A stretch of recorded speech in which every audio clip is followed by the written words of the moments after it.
Et on a pensé aussi que comme beaucoup de vaccins, il allait protéger contre la transmission. Et malheureusement, on a eu 2 faits négatifs, mais il a fallu observer, et donc pour se rendre compte, que la durée du vaccin, elle était relativement faible, et en particulier chez les personnes âgées, la durée d'action des vaccins, et d'où la répétition des doses vaccinales. Et là, les gens ont eu du mal à comprendre.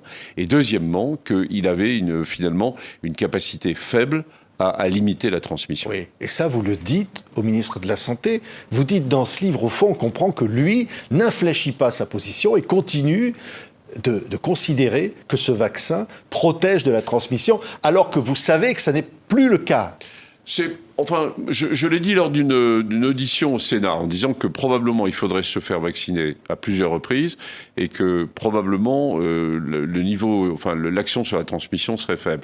Et le ministre de la Santé, qui était lui-même, on est en mars ou en avril 2021, qui est lui-même dans une stratégie d'arriver à vacciner un pays entier. Je ne sais pas si vous imaginez ce que ça peut présenter à la fois en termes de logistique, de messages à passer.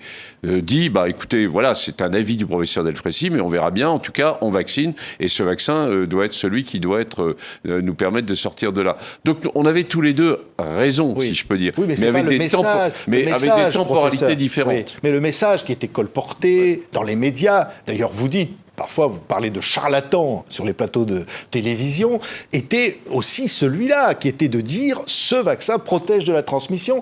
Et on a basé finalement la vaccination générale sur cette donnée qui était fausse.